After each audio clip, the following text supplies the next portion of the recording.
to the land beyond the mountains. Through the Sahara, we bring on-spot news, live analysis, expert discussions on trending stories in politics. Good evening and welcome to Let's Talk.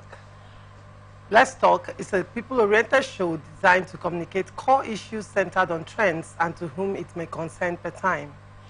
On Let's Talk tonight, we'll look at two issues. First, food insecurity. Is Nigeria in crisis? And then on to governance. On Haneze Ndibo decries Tinubu's trip to France. When I come back from this break, I will introduce you to my guests. Don't go away. Business, socio-economy, sports, and documentaries. So catch all the updates on the happenings around the globe.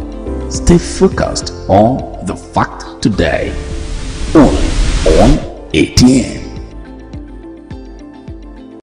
From the lines across the ocean to the land beyond the mountains, through the Sahara, we bring on-spot news, live analysis, expert discussions on trending stories in politics, business, socio-economy, sports, and documentaries. So catch all the updates on the happenings around the globe. Stay focused on the fact today, only on ATN. From the lines across the ocean to the land beyond the mountains. Welcome back. On today's show, I have with me Honorable Israel Daniel. Honorable Israel Daniel is a politician and a socio-political analyst. You're welcome to Let's Talk tonight. Thank you, Israel. and thank you for having me here. It's always a pleasure, sir. Sure. On to the stories. Food security is Nigeria in crisis. The food security situation in Nigeria appears to be critical in recent times. Report has it that in 2022, 17 million people were estimated to be critically food insecure. According to October Cadre Harmonize, a government-led and UN-supported food and nutrition analysis that is carried out twice a year, said that an estimated 25 million Nigerians are likely to be food insecure between June and August of 2023. The food security situation has over the years been impacted especially by violent conflicts, including the insurgency in the northeast, armed banditry in the northwest, perennial farmer-herder conflicts in the north-central, southwest, and increasingly across the country, and separatist agitation in southeast, among others. Food access has been affected by persistent violence in the northeast states of Borno, Adamawa, and Yobe, and armed banditry and kidnapping in states such as Katsina, Sokoto, Kaduna, Benue, and Niger. Other factors contributing to the food insecurity situation include rising inflation, rising poverty, and rising unemployment, engendering and compounding a cost of living crisis with deleterious effects on the conditions of living citizens and their ability to access food. Natural disasters, in particular, the rinsing incident and frequency of floods, in large parts, play a consequence of climate change impact, continue to affect food production and the availability and affordability of food. According to reports, Nigerians doing their grocery shopping in July 2023 were paying 25% more for staple items than they did a year ago.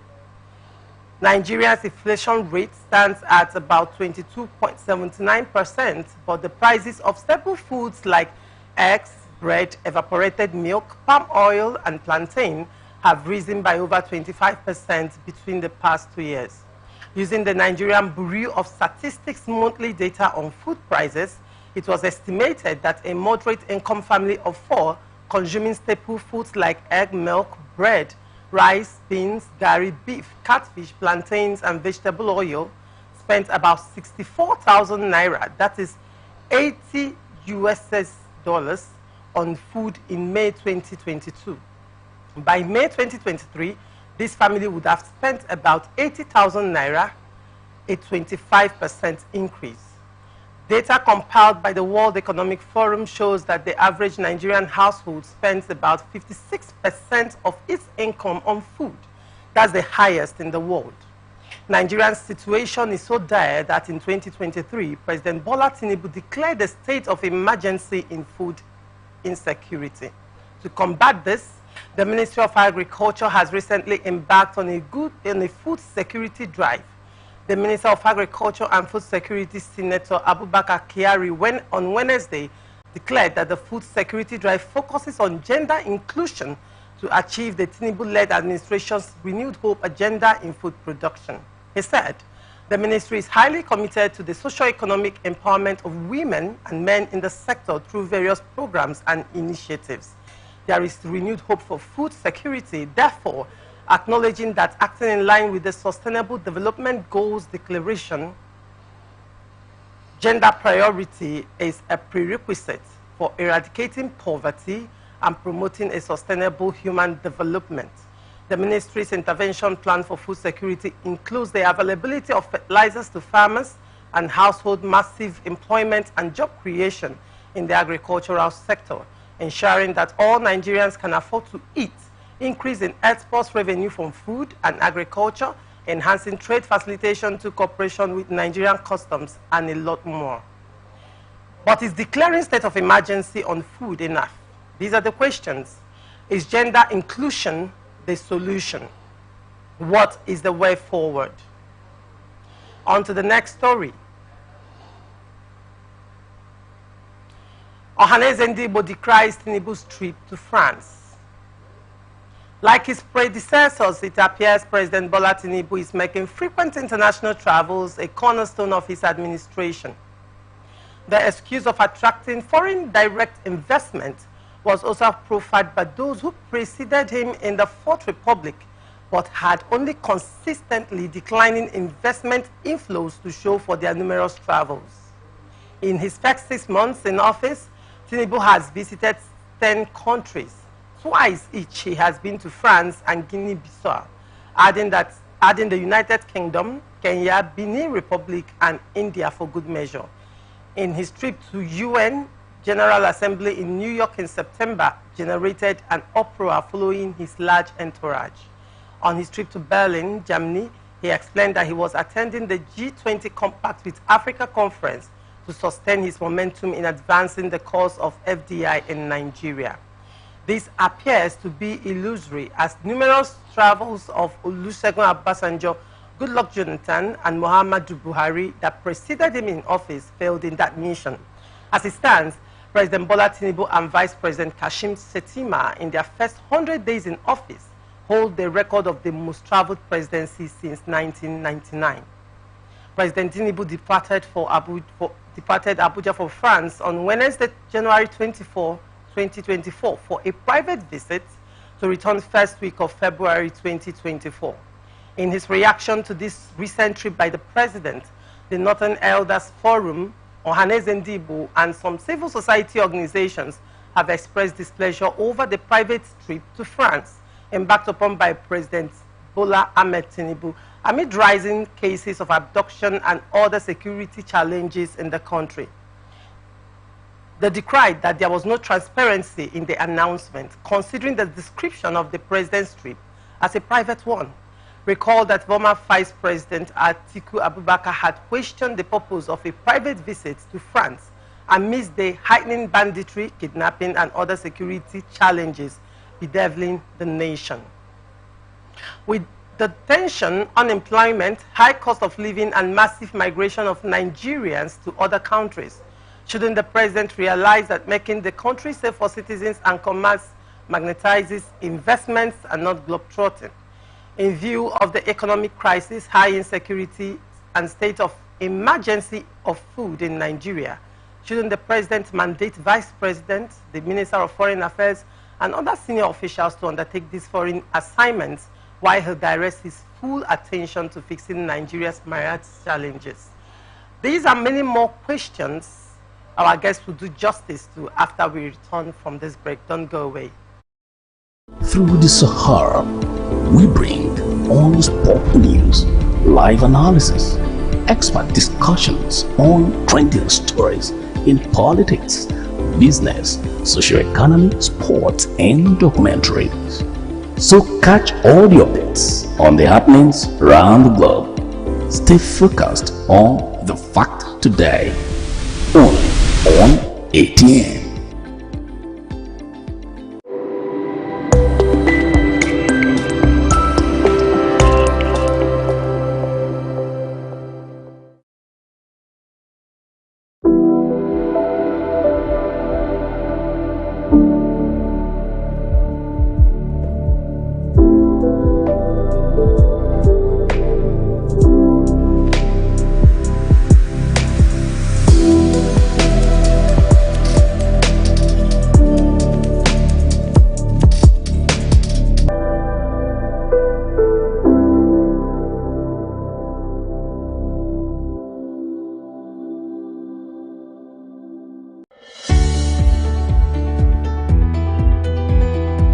People into the country illegally. That is amazing. Honorable You human On the point of order, Honorable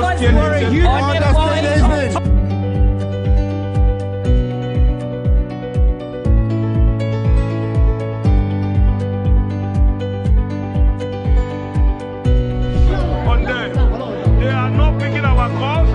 They made up their mind.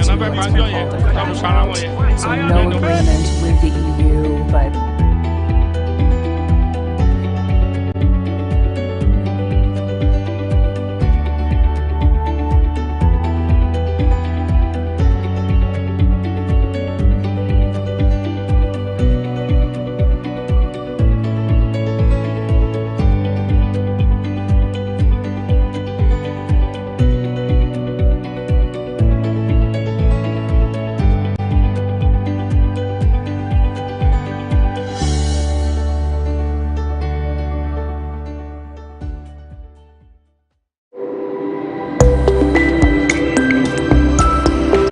From the line across the ocean to the land beyond the mountains, through the Sahara, we bring.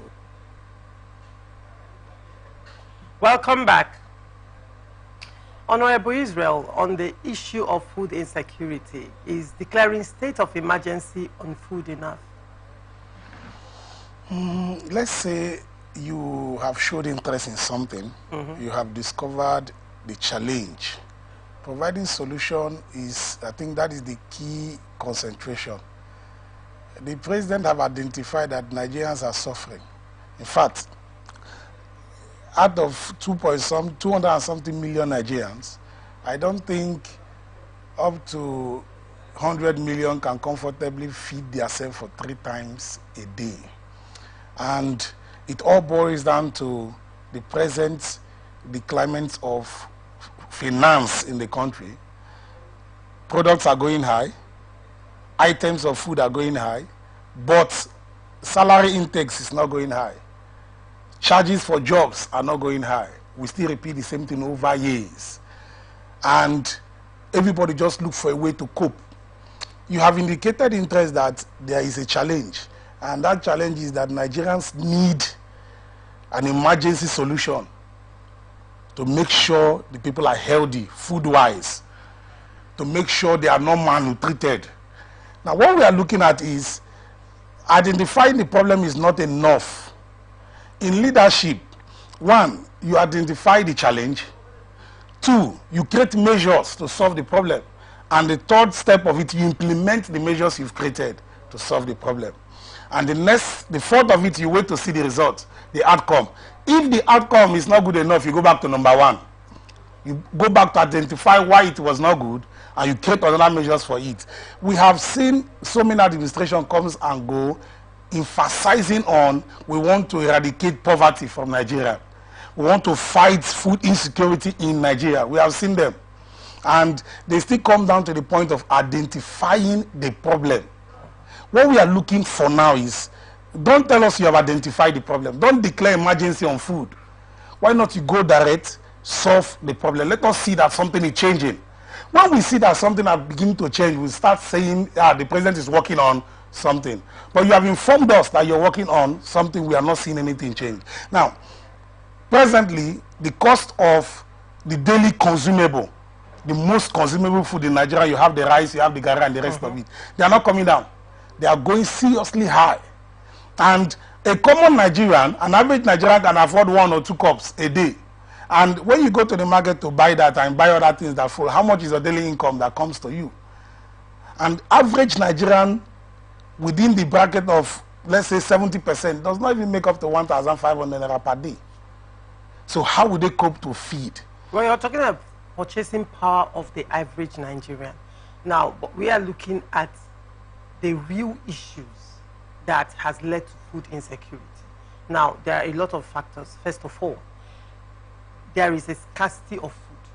Whatever is being produced is not enough to go round. And that is why it appears that prices are not stable, because not all food items are being imported, so to speak. So we cannot say maybe it's the dollar volatility that is affecting the food prices, and then by extension the purchasing power of Nigerians.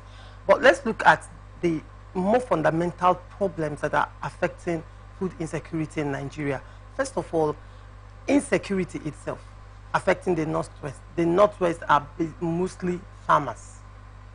A lot of cash crops comes from the north down to the east. That's on one side. Then we look at infrastructural deficit, poor roads.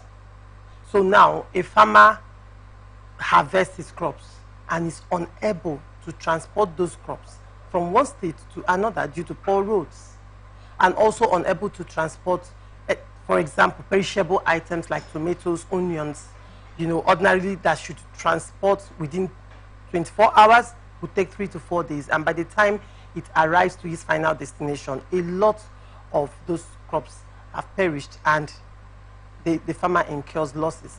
These are some of the challenges facing food insecurity. So what solutions do you proffer?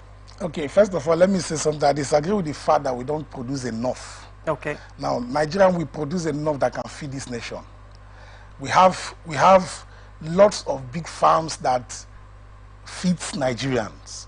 Now, we look at the problem of transportation of these goods from their production point down to the end users. Yes. These are the things we look at. Now, if we want to use that as an excuse for the skyrocketing of prices, I would say yes, because one, the petroleum industry is being tampered with, the prices are going high, and it's affecting transportation. Now, if I go to my farm to harvest what I planted, naturally it grew up, and I have processed it. Now, from the farm, I might be looking at a basin of garri within the range of 1,500 for all my expenses I have made. Now, when it leaves my farm and is going to the end users, you don't be surprised that you might have up to 1,500 naira cost on his head as transportation for that one basin of garri to get to the point where it will be sold.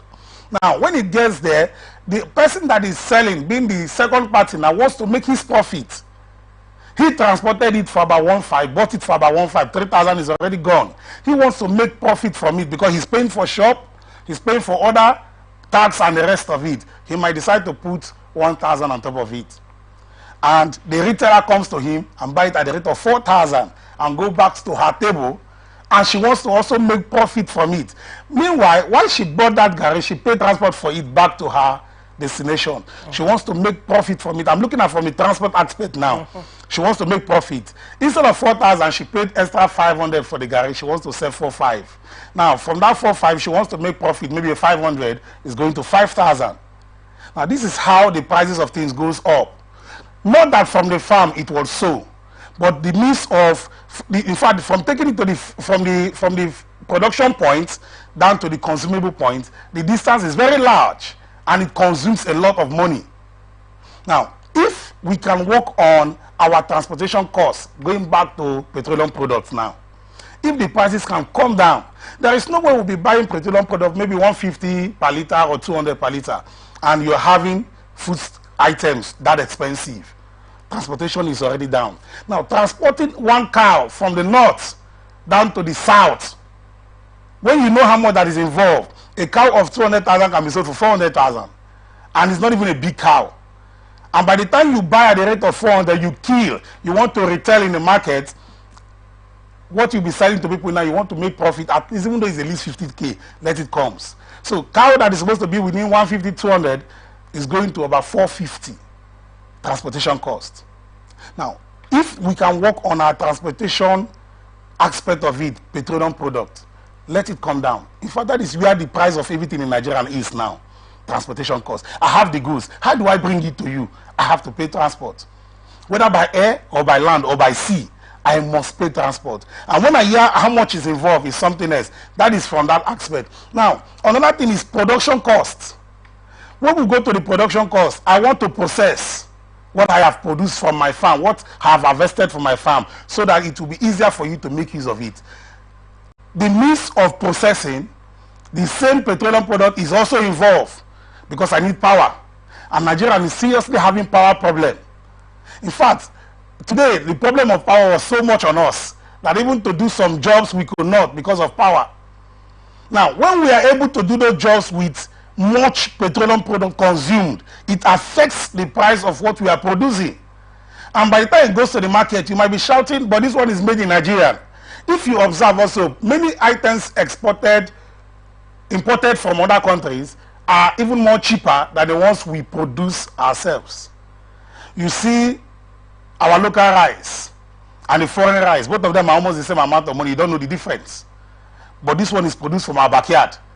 Yet the prices are high. So my concern is not about what is making the prices to be high. It's about the federal government intervening on the main factors, the foundational problems that are affecting the whole of this cost. Not just cost of food items.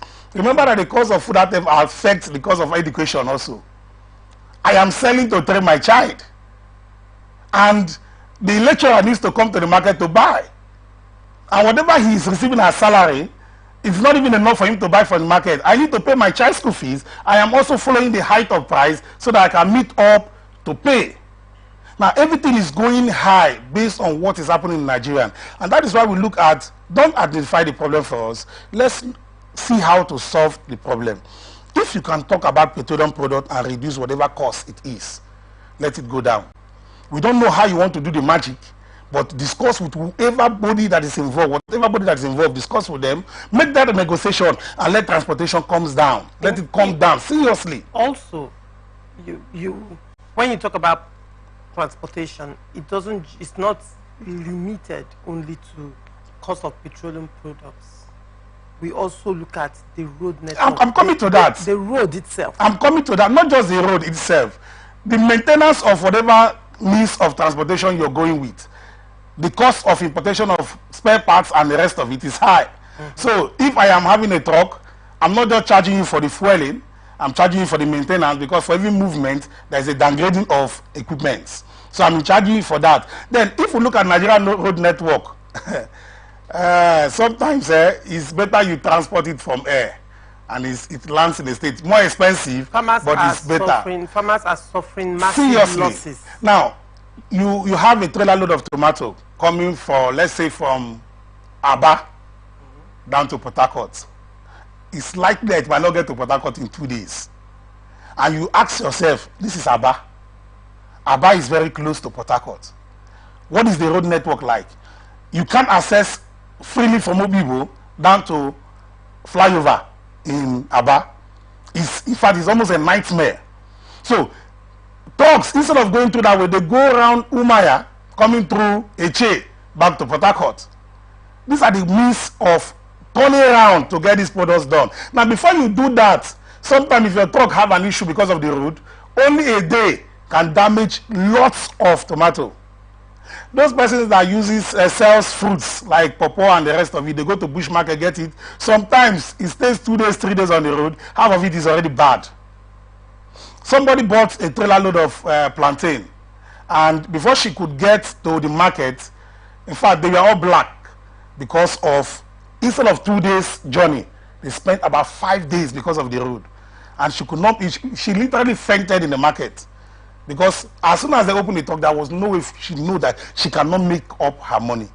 Because nobody will buy something that ripe and rotten because of the heat inside the truck. So what we are looking at is identify the problem and solve the problems. If I want to tackle insecurity on food, first of all, I'll look at the processing power and see how to tackle that. Then after you finish processing, before you're done processing, I must make sure the link for you to send this product to the market is taken care of. And that is the road aspect. So you consider the road network to make sure there will be no issues on the road. Now, after that, I look at the cost of these vehicles taking this particular product from your point to where they will be consumed, being petroleum now, and see how to work on it. Now, if you tackle these three things, it's easier for me to go to the farm to harvest. I don't need petroleum product to harvest. Maybe not too large scale. Now, if I'm going on large scale now, I will be consuming more of diesel for those machines so that I can get my product from the farm. So what I'm looking at, if you can tackle the processing aspect sector of it, tackle the transportation, and tackle what powers the transportation, we'll be having less of cost when it comes to food items. And once food drops, so many other things will drop. Because when you spend more on food, that is for life first. You want to stay alive. You're spending more on food and maybe drink and whatever you take in. Based on these facts, every other thing you're doing will increase. Right. I am selling clothes, and a plate of food instead of 500 is 1,005, and I've not sold for a whole day, and a customer walks in. I have to pay for my food because I will not be eating from my pocket always. So I have to pay for my food. So I have to make profit by hiking the price. Well, you've spoken about the transportation, logistics, and production, and the influence power has on production.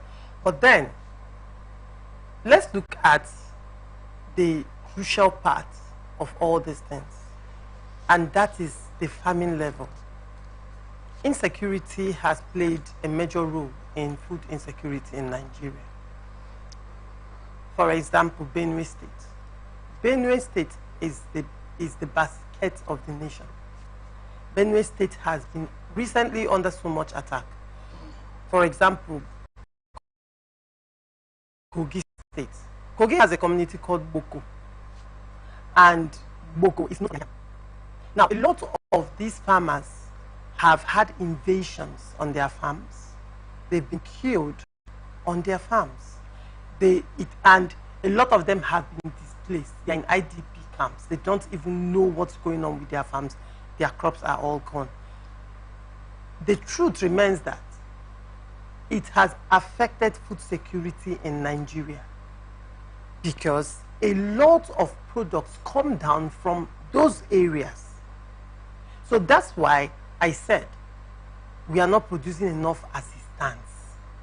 So how do we tackle insecurity? Because insecurity is one issue that right now it seems it's grounding the country, and we cannot handle food insecurity without handling insecurity itself.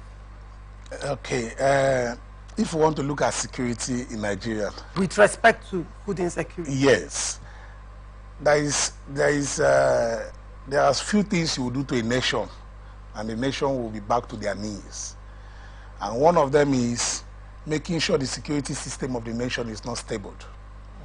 Any nation or state or even community that has insecurity problem, it is difficult for them to develop.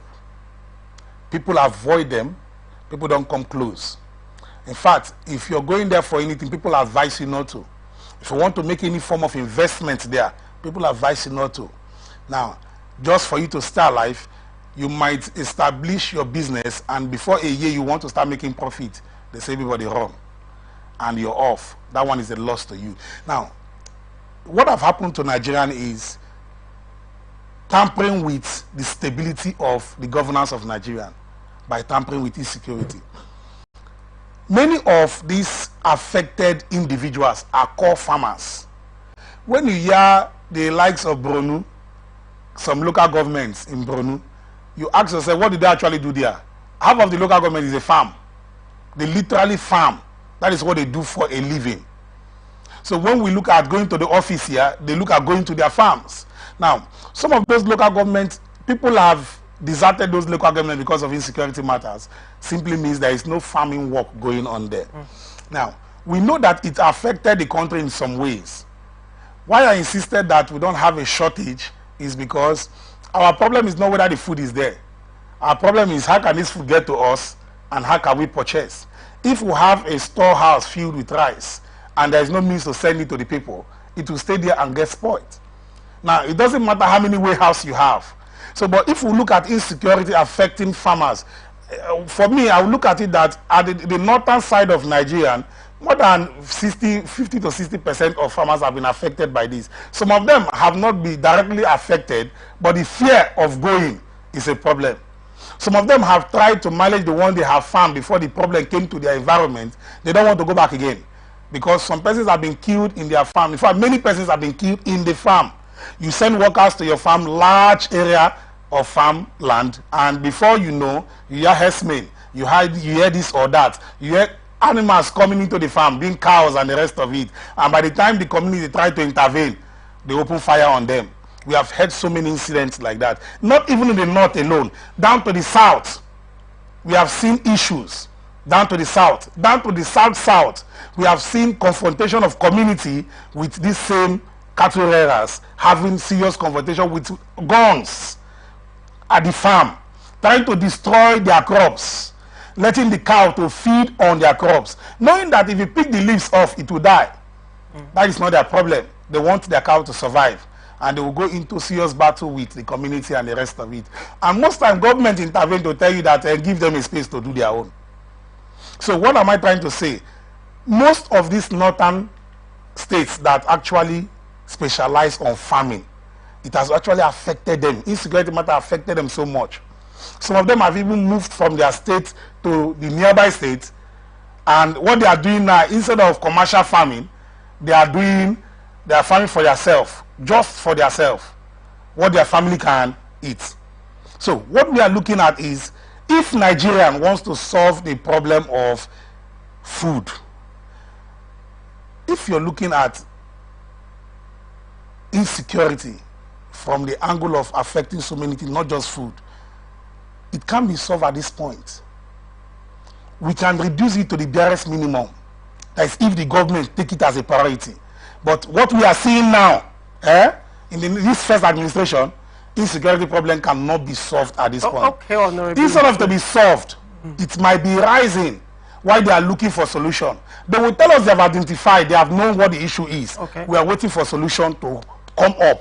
That is what we are. In fact, we want to hear that the presidency have put measures on some of these issues, and this is the result that is coming out from it. That is when we have the mind that it is working. But for now, insecurity matter, we just have to be coping with it. Well, the Minister for Agriculture, Abubakar Kyari, said that he's bringing in gender inclusion into the agri sector.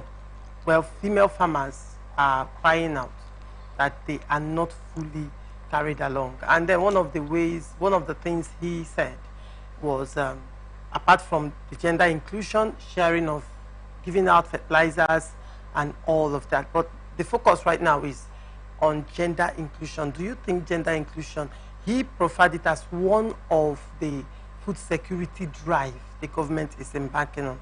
Now, do you think gender inclusion is one of the solutions to food insecurity? It is nice to encourage our women, our ladies, the female, to go into something that will yield productivity. It is very nice to do so. But I don't see that to be what is affecting our food insecurity. No. Because I know that so many women are involved in serious mechanized farming. So many women are involved in it. So, unless he wants to coil the statements this way, maybe I should help him to coil it.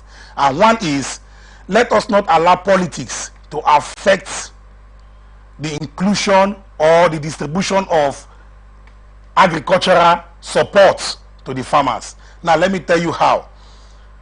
Some years back, in my state where I am from, we did back to farm. That back to farm is projected towards empowering the farmers to see how to farm more, extend their lands. Okay. Now, they promised to bring machines to help them Just tell us where you want to stop. We'll extend it for you, and the rest of it. We'll make sure it is clear you farm. They promised to bring fertilizers and the rest of it. But something happened. When these fertilizers arrived, the local government, the farmers were not called. Rather, the political heads of each ward were called. Okay. And when they came, they shared the fertilizer based on these wards and handed over to the political heads, not community heads. Now, these political heads don't know the farmers. They don't even live in the community. But by politics, they are the head of their ward. Now, when it was shared, coming to my own community, it was not farmers they gave fertilizers to. They were calling on phone, do you need? You have people you want to give to? So some person will say, we are selling it to. Say, but you do it, you give them cheap. It was funny. I raised an alarm and it became so obvious that something was going wrong. Now, if he makes that statement, I will say, oh, good. Tinubu wants to make sure this thing gets to the farmer's hand. I will accept that. Don't use gender. In fact, the women are more, we have men farming, but women are more into the farming system than the men. So that should not be an excuse. What I will say is, let's make sure these agricultural materials gets to the farmers. Not about women or men. Gets to the real farmers, not political leaders. Okay, interesting. Next story says Ohanezendi is crying out and decrying President Tinubu's visit to France. Don't go away. When we come back from this break, we'll tackle the issue. On sport news, live analysis, expert discussions on trending stories in politics, business, socio-economy, sports, and documentaries. So catch all the updates on the happenings around the globe. Stay focused on the fact today, only on ATN.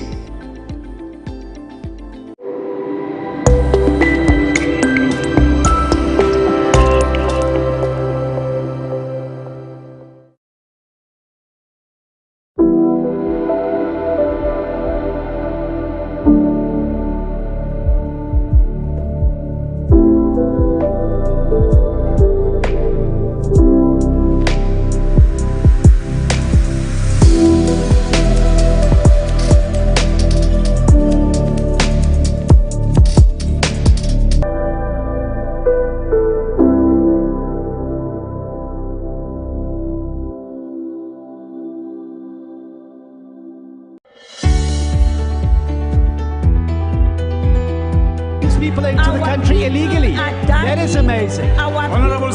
You human trafficker. Honorable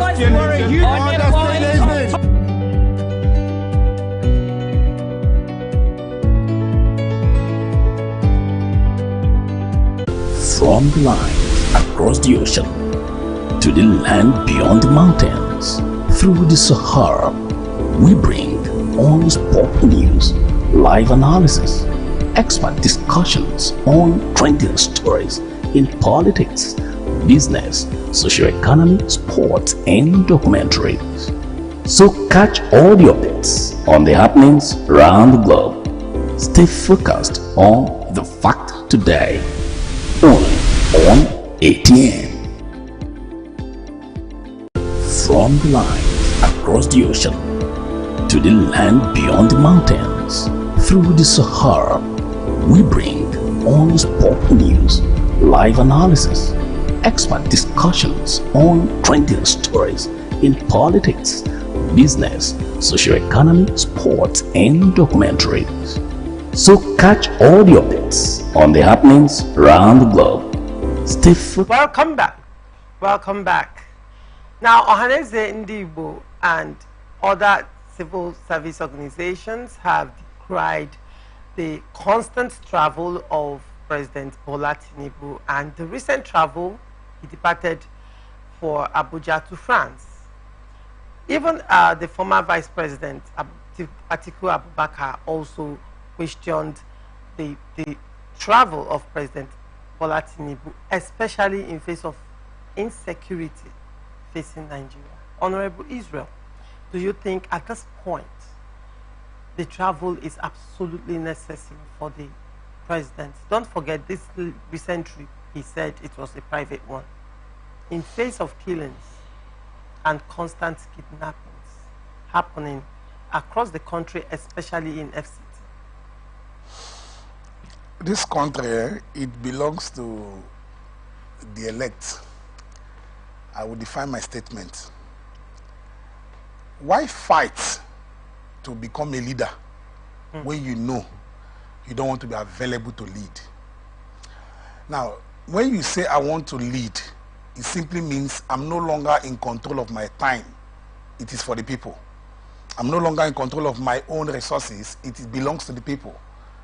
My privacy belongs to the people. There is nothing you do.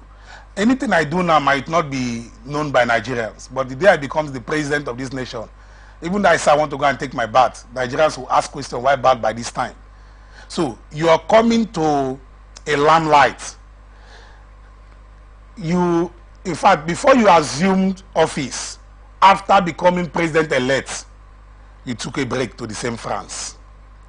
And you said you wanted to go and strategize so that when you come for the swearing in, you kick off immediately. That wasn't Nigerians' business because you were just the president-elect. We still had a president then that was done with traveling and he's tired of traveling. That one was tired of traveling from 2020. He decided to rest in Nigeria and discovered that what he was going for wasn't having any headway. Now, I don't know if during the past administration, these persons, especially the president now, our number one, was not in this country to observe the impact of the absence of the president during the regime of other administration.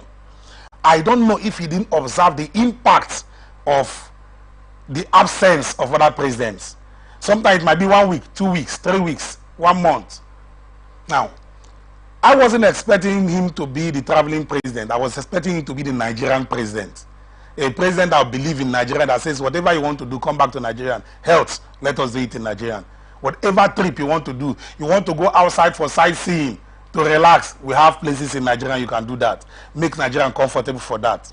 Now, if you're going to negotiate on economic growth with other nations, Nigerians will clap for you because we want your journey to bring profit to Nigeria. We have looked at it. He has won award as the president, the most traveled president since his 100 days in office. We have our 4 presidents or so. He's the 4th one or so, the 5th. Now, from Obasanjo, Radua, Goodluck Jonathan, Buhari, now Tinubu have won the award of the most traveled around the nation. We are not expecting that. I can beat my chest before now that the president, Tinubu, I know, will want to stay in Nigeria to empower Nigeria. If he hears of any security matter, he will not want to leave this nation. He wants to make sure everything, no table will be left unturned. But what I am seeing now is surprising. We are having so many kidnap cases going on. We are having so many killings going on. In fact, the recent Plateau matter that even till now they have not been able to unfold is still ongoing. We know that you can operate, you can govern Nigeria from anywhere of any part of the world. At least we are all on the social platform now. So you can give your instructions. You're not the security agency. You're not the serving chiefs and the rest. All you need to do is to tell them what to do. But one thing I will say is there is a name attached to your portfolio, and that is the chief security officer of this nation. It simply means if the security officer is not around, anything can happen. So we expect you to be on seat to make sure the situation of Nigeria is intact. Now, we are looking at you going to France for a personal issue as the president. Our leaders should understand that the day you assume position, you are no longer in control of your personal activities. Your personal activity will be conditioned based on what is happening in your country at that moment. So if you have projected to travel, in fact, this journey was announced last week or so, that he will be going out. He will be traveling for a private visit or a private journey. Now, looking at what is happening, can't you, for your own, I'm supposed to travel Nigerians, but as it stands, I want to make sure things are in place before I travel. Let us tackle this matter and you remain in Nigeria. People will look at it as though, yes, this person means well for us. Now, I also sense tribalism coming out from this too. How do you mean? Let me come. We are looking at Ohandeze Indibo talking about this matter. We are looking at northern elders talking about this matter. We are not seeing the Arewa group that always shout, we don't agree on this throughout President Buhari's regime. They have not condemned this action. What I'm looking at is, in as much as I'm not okay with the whole of this movement, but let it be balanced. When you are crying out for something, let it be Nigerians crying out. Let it not be a section of it. The same thing that is affecting you is affecting everybody. This insecurity matter is more, although on the northern side, we are only feeling the impact here because of when it affects them, we eat more from that side. Southeast is also facing security issues. Southeast matter, I think we've talked about Southeast matter. But yeah, Southeast matter, even though the president does not travel for 5 years, 6 years, so very he did not take the major actions, it cannot be solved. Even though you remain here for 8 years or 4 full years of your tenure, you do not step out from your place. Even though you make your capital and the East, if you do not look at the matter critically to solve it with a conscious decision, it will still be there. So let's not look at that one to be part of this thing we are looking at. It's part of insecurity, yes, but the present happenings now, even in Abuja where you stay, is having issues and you're moving out. So for me, I think, one, before you move out, you should address Nigeria based on the insecurity issues. You might be going to look for solution. You don't need to tell us. But there's a way you address Nigerian, even when you're not around, they believe that you're taking actions. Now, don't you think that the president actually can assign these frequent travels to the Minister of Foreign Affairs and other senior officers? He said the travel is private. No, it's a private matter, so he can assign it. This is a private matter, but for other travels he has made so far. I mean, that's why we have the Minister for Foreign Affairs. That's why we have You're ambassadors. even going too far to talk about foreign affairs. We are looking at having ambassadors in different nations. So if I want to discuss economic growth, they can do that. That is part of their job description. They are there to make sure the synergy relationship to grow my country is protected. So you can use them to work. You know, in this side of the world, we have offices that doesn't have functions. I appointed an office, I still carry out the function of that office without allowing you to do your work. I still believe that if I don't do it myself, it won't be done. We should take away that one mindset. If you appoint me, allow me to carry out my duties. I travel with you to discuss businesses and the rest of it. I have seen how it's been done. We come back, you still ask me for my opinion. So why not allow me go back, come back with results while you take care of other matters? There is a present when a father is not in the house and things are going wrong. The mindset is different than when he's around, those same things are going wrong. You believe that since he's around, there will be solution. But once he's not around, you conclude that things have spoiled. So he should look at that way, that he's the father of this nation for now, and it has an expiring date. He has the opportunity to serve us. If he doesn't serve well, when it expires, he will sit down and look at this same nation he has served, and he might not be happy with some decisions. I wouldn't say some leaders that have served us are not happy, but I know that some of them are having conscience. And you think Nigerians... Some of our past presidents, I know they have conscience. They are all alive, apart from Radua. They are seeing the nation. They are looking at their contribution to the good and the other side of it. All right. And in your opinion, these travels are absolutely unnecessary? We are waiting for the profitability of it to show. I went to London.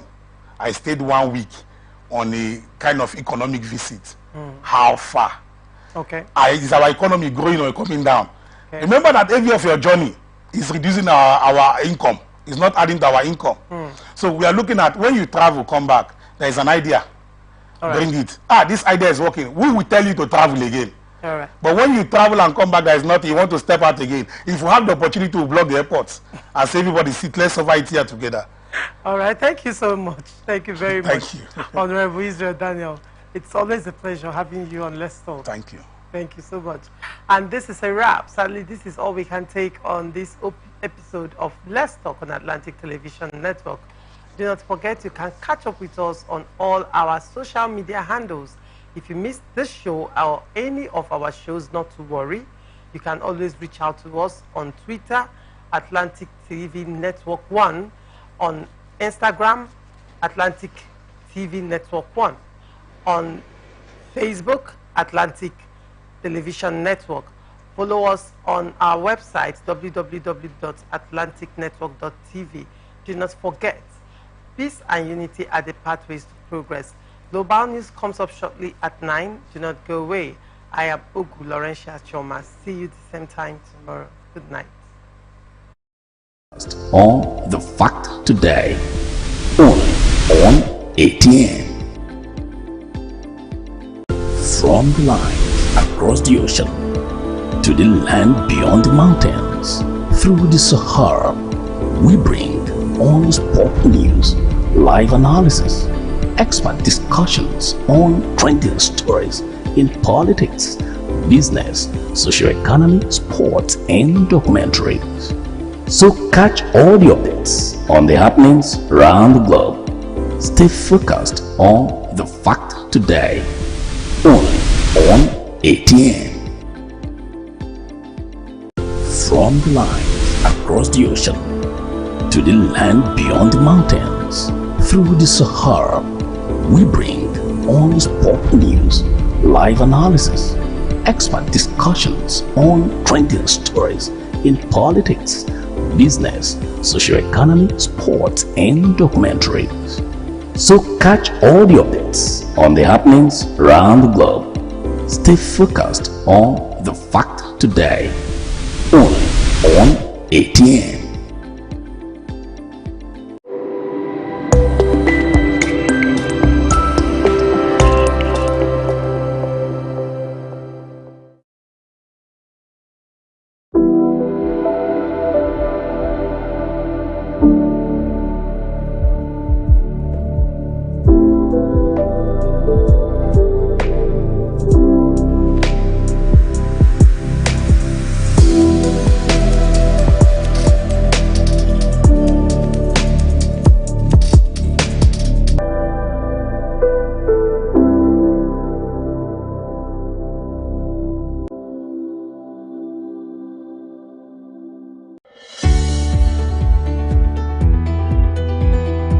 People into the country illegally. That is amazing. Honorable You human On the point of